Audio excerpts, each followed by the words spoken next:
Buenos días, futuros colegas. Bienvenidos a Prácticas Hospitalarias 2. Hoy no venimos a aprender a apretar botones de un equipo. Hoy venimos a entender el porqué de nuestra profesión. Es la delgada línea entre un diagnóstico temprano y el destino. Miren este número. 1 de cada 8. No es una estadística fría de un libro. Son nuestras madres, nuestras hermanas, nuestras amigas. Son las pacientes que mañana por la mañana van a golpear la puerta de nuestro servicio. El cáncer de mama es una realidad palpable. Y el médico radiólogo, el que firma el informe, está ciego sin nosotros. Si nosotros, los técnicos, no hacemos un trabajo con excelencia, eso se nota. ¿Se va a notar en quién? En esas mujeres que vienen, que acuden hacia nosotros, y va a depender de nosotros dar un diagnóstico certero. ¿Sí? Por lo tanto, esa responsabilidad, esa primera línea de defensa es puramente nuestra, señores.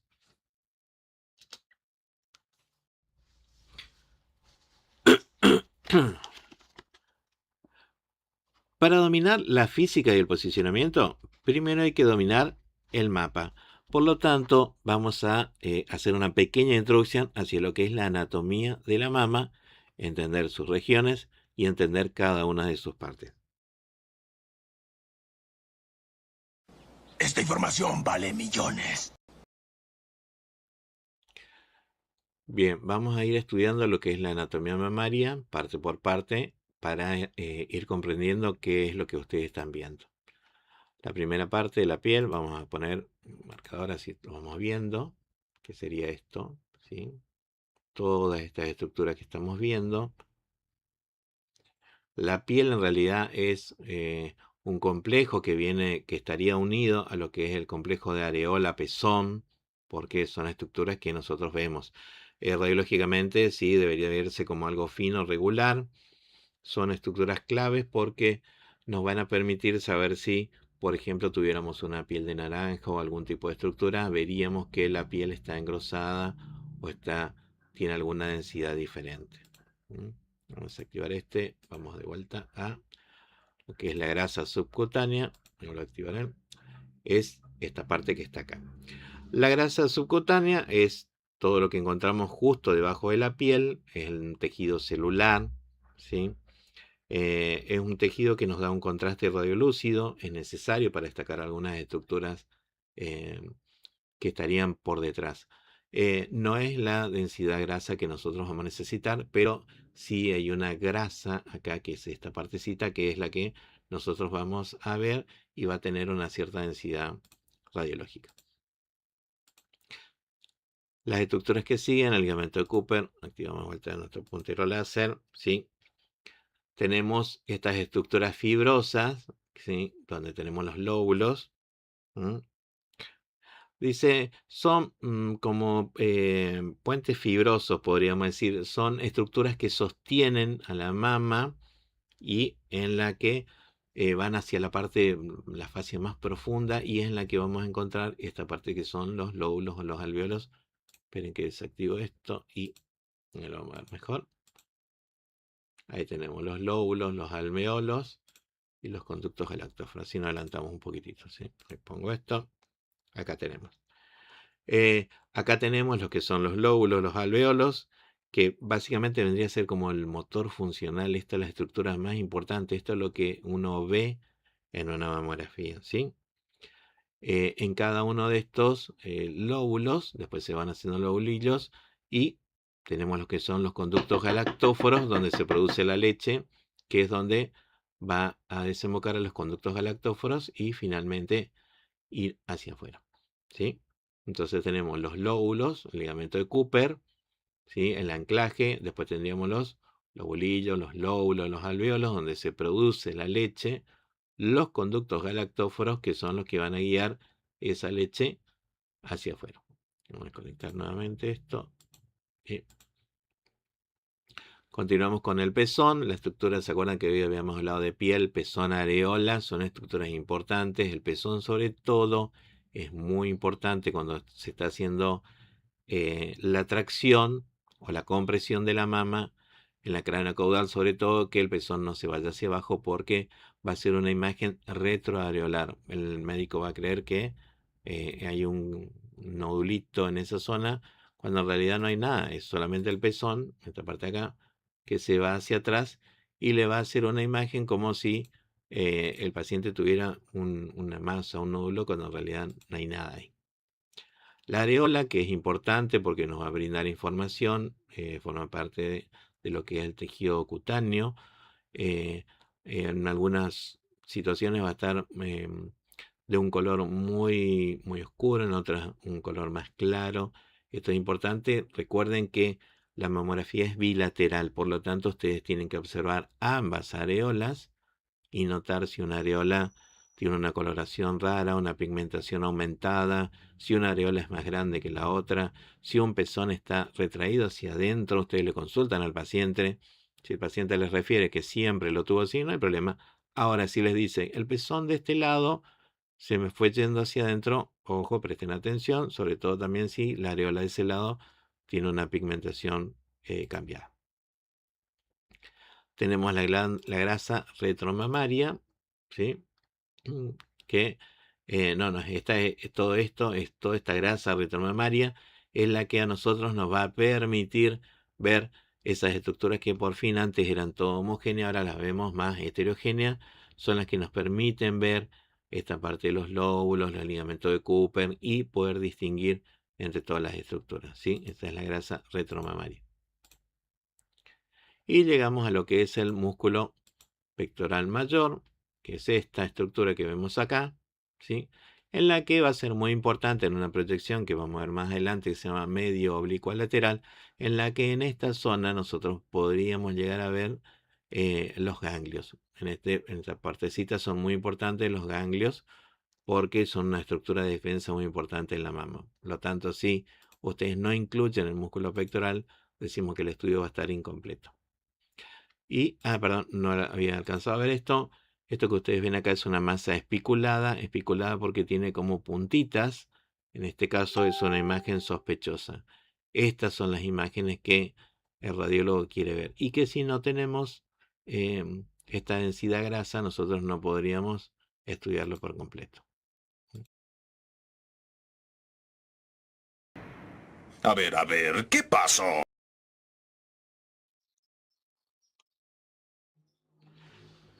Bien, llegamos a la parte que es para nosotros la más entretenida, vendría a ser, porque estamos en la parte de la interpretación de las imágenes. Pero, ¿de qué nos sirve la interpretación de las imágenes si nosotros no estamos entendiendo lo que estamos viendo? Entonces, vamos a pensar por un momento como si fuéramos radiólogos, ¿sí? Tenemos una paciente joven, vemos una imagen predominantemente homogénea, vemos una sola densidad, sí. Entonces, ¿por qué creen ustedes que las mamas jóvenes son tan homogéneas y densas en las mamografías? ¿Sí? ¿Por qué? ¿Por qué sería esto? Bien, la respuesta sería por la alta proporción de tejido glandular y la escasez de tejido adiposo. Vamos a hablar en nuestro lenguaje más común, ¿sí? Eh, Tiene mucha glándula y nos está faltando otro tipo de tejido, el tejido adiposo, la grasa, lo que nosotros nos permite visualizar. Por eso es que la mama es tan densa, decimos, no podemos interpretar nada porque solamente tenemos un tejido homogéneo, un solo tejido, ¿no? Es por eso que cuesta tanto interpretar por ahí una mama que es joven, ¿sí? Y nos hace un enmascaramiento radiológico sería, por lo que no se puede interpretar muy bien.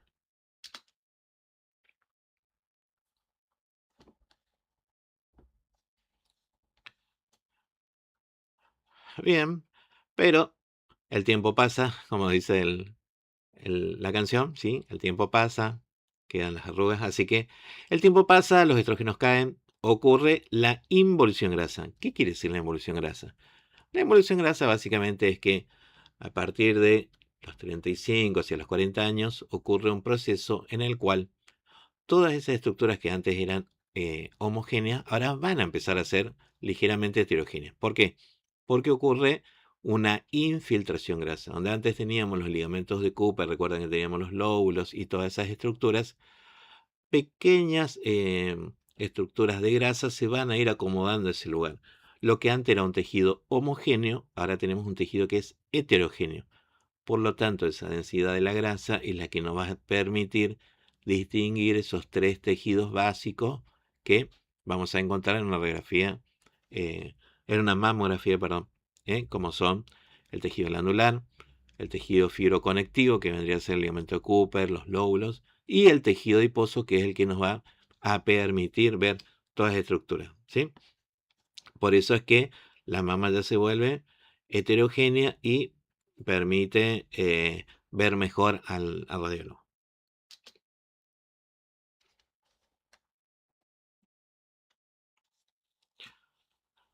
Bien, ¿qué pasó acá? Acá es donde las mamas ya son mujeres un poco más grandes, sí, podemos hablar de 60, 70 años, en que la mama adulta es tan densa porque, bueno, no sé, factores genéticos, terapia de reemplazo hormonal, eh, nuliparidad, ¿sí? Son múltiples los factores que hacen que una mama sea tan densa, ¿sí? Que no es que no va a desarrollar un cáncer. Lo que pasa es que al ser tan densa, es imposible para el radiólogo porque no puede ver una estructura básica. Lo que por ahí ustedes ven en los marcadores, en los BIRAT, ¿sí? Como BIRAT 0, porque no es que la gente por ahí agarra y dice, ah, mira, BIRAT 0, está todo bien. No, BIRAT 0 quiere decir que por el radiólogo lo miró, no lo llega a interpretar porque hay demasiada superposición de estructuras, no puede hacer una apreciación de, por ejemplo, decir, acá está el tejido glandular, acá tengo el tejido fibroconectivo y acá tengo el tejido adiposo. Está tan denso, tan blanca la imagen que yo no puedo distinguir muchas estructuras. Entonces lo que hacen es colocar BIRAT 0, que alguna vez habrán visto. BIRAT 0 quiere decir que la información no es suficiente. Por lo tanto, se sugiere que se haga otro tipo de estudio. Ecografía, resonancia magnética. Entonces, hicimos un pequeño pantallazo de lo que es la mama joven. Recordemos que va a ser un tejido homogéneo, porque tiene una sola densidad, ¿sí? Este es el tejido de la mama joven. Después tenemos el tejido de la mama a partir de los 40 años, que sí, ya es un tejido heterogéneo, porque tenemos el tejido adiposo, el tejido fibroglandular, ¿sí?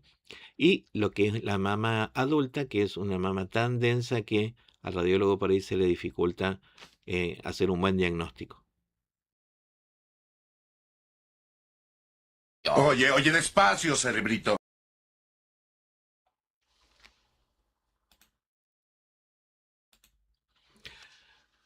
Bien, en mamografía nosotros hablamos de proyecciones básicas. Las proyecciones básicas, si vamos a hacer una analogía con lo que sería una radiología de tórax, que uno siempre habla, por ejemplo, de cuáles son las dos proyecciones básicas, es el frente y el perfil.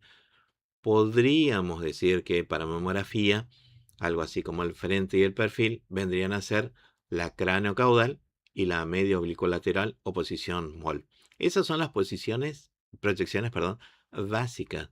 Esas son las proyecciones básicas. Recuerden que es como pedir el par radiográfico, ¿sí? El par mamográfico, por así decirlo, sería la cráneo-caudal derecha, la medio oblicuolateral derecha y iríamos hacia lo que es la otra mama, la cráneo-caudal izquierda y la medio oblicuolateral o MOL izquierda. Recuerden que la mamografía al pedido nos llega a nosotros como mamografía bilateral de ambas mamas, ¿sí? Salvo que la paciente esté mastectomizada, quiere decir que no tiene una mama. Bueno, en ese caso obviamente haríamos uno. Supongámonos que alguien encuentra una lesión en el cuadrante superexterno y decide que deberíamos hacer unas proyecciones adicionales. Cuando uno dice las proyecciones adicionales, tenemos la que es la magnificada. Magnificada quiere decir que se va a cambiar el compresor por un compresor más pequeñito, un compresor como si fuera una cuchara. Lo que va a hacer es desplazar los tejidos de tal manera que a veces un nódulo o alguna imagen sospechosa se comprima un poco mejor y esa zona está como magnificada. La vemos más grande de lo que se veía con este compresor, ¿sí? Esa es la magnificada. Y la que le sigue se llama magnificada focalizada. La magnificada y focalizada se coloca una torre, que básicamente es algo que separa la mama, lo mantiene a una distancia más alta. Usamos el mismo compresor tipo cuchara. Y recuerden que en radiografía todo lo que se aleja se magnifica. Al estar más lejos la mama del detector, se magnifica la imagen y el compresor lo que hace es magnifica la imagen. Las magnificadas focalizadas son muy importantes cuando ustedes vean lesiones como las de microcalcificaciones, que son estructuras muy pequeñitas. Entonces, eh, lo que el técnico debería hacer es, al ver estos tipos de imágenes, ya sabe que va a colocar la torre de magnificación y va a colocar el compresor. ¿Por qué? Porque son estructuras muy pequeñitas. Lo que yo necesito es magnificarla para ver cómo están esas estructuras. Si son estructuras pequeñitas, si están espiculadas, si tienen forma como de bastoncitos. Eso ya es un lenguaje de lo que hablan los radiólogos. Después tenemos lo que es la técnica de Eklund. La técnica de Eklund es aquella paciente que viene con un implante mamario. Imagínense que una paciente que se coloca un implante mamario no es porque tenía unas mamas voluminosas. Lo que se hace con la técnica de Eklund es, van a tirar hacia atrás y hacia arriba el implante mamario, ¿sí? Hacia atrás y hacia arriba. De manera que nos quedaría la glándula mamaria, que es lo que nosotros queremos ver. Recuerden, les vuelvo a decir que si una paciente se colocó un implante mamario, no es porque tenía una mama muy grande. Por lo que muchas veces esa técnica cranocaudal y medio lateral les va a costar un poco. Y por último, la técnica del valle, que lo que hace es ver el surco intermamario, que es donde muchas veces hay lesiones que quedan ocultas. A veces en una craneocaudal uno alcanza a ver una imagen sospechosa, entonces lo que el técnico debería hacer es decir, voy a realizar una técnica más porque acá hay una sospecha que le puede llegar a servir a nuestro médico radiólogo.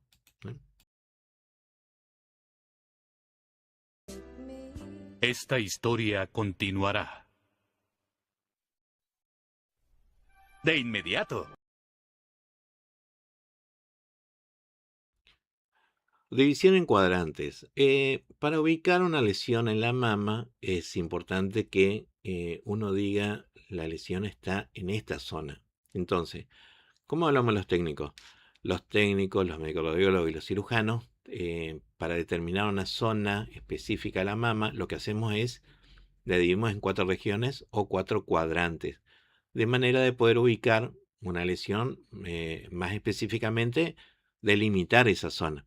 Ya vamos a ver después en la placa cómo una se ve como superior e inferior y otra la vemos como exterior e interno. Vamos por partes, ¿sí? Entonces, vamos a ver la división en cuadrantes. ¿Qué es lo que hacemos? Lo que se hace es, vamos a tomar la mama y a partir de su vértice al pezón, vamos a trazar una línea horizontal de arriba hacia abajo y una línea vertical de afuera hacia adentro. De esa manera vamos a tener dividida en 4 regiones. A ver si me deja ponerle acá. Acá está. ¿Sí? Entonces tenemos una línea que va de arriba hacia abajo, ¿sí? Y tenemos otra línea horizontal que va de adentro hacia afuera. Queda dividido de esta manera en un cuadrante supero externo, esta parte que va hacia afuera, un cuadrante supero interno, esta parte que vemos aquí, un cuadrante infero interno y un cuadrante infero externo. Queda dividido de esa manera en 4 sectores. ¿Por qué es tan importante esto? Bien, supongamos que tenemos una lesión en el cuadrante superexterno. ¿Cómo yo voy a escribir o cómo lo vamos a explicar para que el médico radiólogo lo entienda? Vamos a decir, el paciente tiene una lesión en el cuadrante superoexterno. Por lo tanto, el médico radiólogo lo que va a hacer es, va a trazar estas líneas, ¿sí? De arriba hacia abajo, y queda dividido entonces en el cuadrante superexterno. Lo que quiere decir que la lesión está en esta zona. Va a ser muchísimo mejor para él. ¿Por qué? Porque nosotros vamos a hablar el mismo idioma que él. También pueden encontrar un sistema que es el sistema horario, ¿sí? En el que vamos a dibujar básicamente un reloj, pero ese lo veríamos un poquitito después. ¿Tá? Vamos con esta parte, vamos pasito a pasito, como dice el tema, vamos de a poquito. Bien.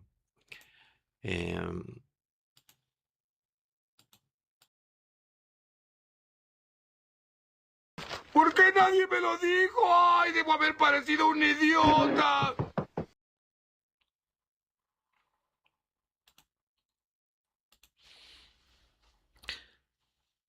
Bueno, podríamos decir que tenemos que aprender esto, que sería como una regla de oro para lo que van a hacer mamografía, porque es la manera en la que van a interpretar.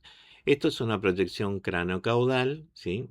Craneocaudal, en la que ustedes lo que van a representar es que en el cuadrante, lo que van a ver por encima, en la craneocaudal, es el cuadrante externo y lo que vemos por debajo es el cuadrante interno. Y en la proyección MOL de la misma mama, todo lo que ustedes vean por encima va a ser el cuadrante superior y todo lo que esté por debajo es el cuadrante inferior. Recuerdan que la mama la dividíamos en 4, ¿sí?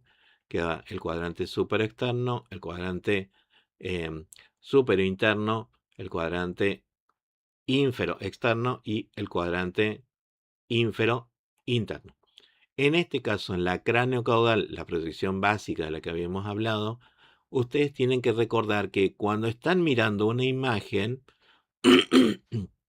a nosotros nos servía para saber dónde estaba la lesión. Entonces, en la craneocaudal, ustedes van a identificar, si una lesión estuviera acá, decimos que en la proyección craneocaudal vemos la lesión en el cuadrante externo y en la mama derecha veríamos la misma lesión en el cuadrante superior. Entonces estaría en el cuadrante externo superior de la mama derecha. Por eso es tan importante conocer que en la proyección craneocaudal ustedes van a tener lo que esté por arriba y lo que esté por debajo. Y en en el cuadrante externo y el cuadrante interno. Y en la proyección MOL va a tener lo que esté por arriba y lo que esté por debajo. De esa manera es como nosotros vamos a poder identificar dónde están las lesiones. Esto es muy importante para el médico radiólogo, ¿sí? Ahora sí viene lo chido.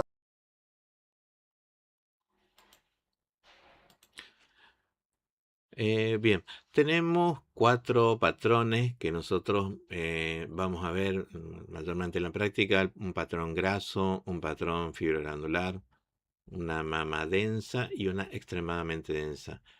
Eh, por ejemplo, en una mama en la que predomina el tejido adiposo, ¿sí?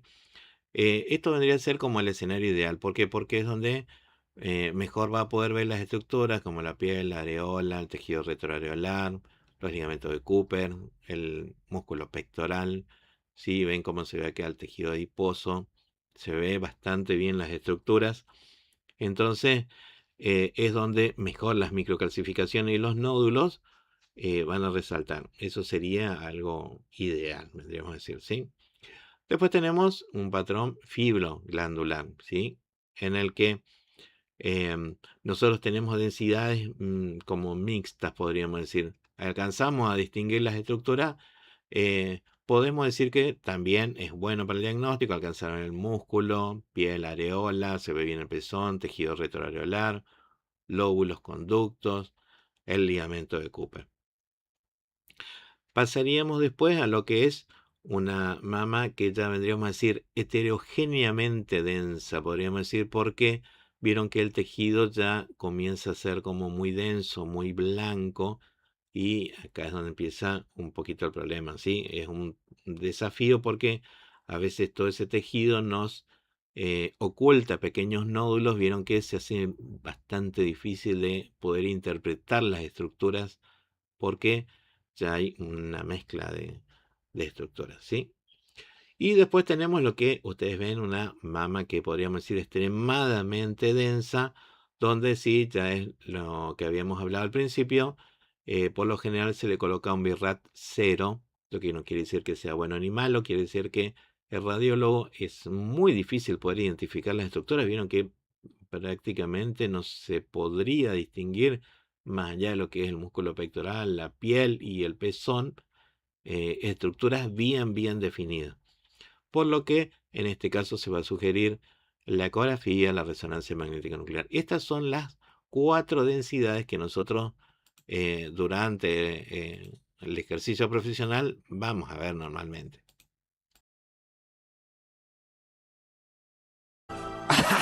Sí, como si estas cosas pasaran.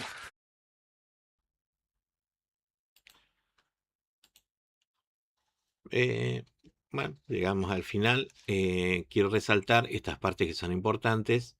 ¿Cuándo es que una mujer debería acudir a hacerse una mamografía? Bien, a partir de los 40 años se dice que debería hacerse por screening. Screening quiere decir que se la hace no por indicación médica, sino porque es algo que uno se hace como un control, vendría a ser. Un control que se lo hace cada año. Aquellas mujeres que no tienen hijos también deberían hacérselo, ¿sí? Obviamente después de los 40 años. Aquellas que tienen antecedentes familiares, ya sea de parte de madre, de padre, de abuela, deberían hacerse y según criterio médico ya se decidiría si se lo hace al año o cada 6 meses. Y en caso de que palpe algún nódulo, ¿sí? Ya no importa la edad, sino ya va a ser el médico quien nos diga si es necesario realizar este estudio o no. ¿Mm? Bien, y como para finalizar, esta imagen graciosa del gatito que dice, por favor, recuérdense de hacerse sus mamografías, miau, pero es por su salud, ¿sí? Es como que uno tiene a veces miedo, que uno por ahí mira y dice, o vio un TikTok o le contó a una vecina que la comprimieron tanto que le quedó una semana así todo estirada la mama. No, eso es una mentira. Sí, es verdad, y hay que decirlo, si no les obliga, que es un estudio molesto, es un estudio que durante el tiempo que dure, la mujer muchas veces va a estar nerviosa, va a estar con un pudor como cualquier persona que al ingresar a un lugar que no conoce, que encima le dicen que le van a comprimir, es molesto. Sí, va a generar molestia, en algunos casos puede llegar a generar dolor.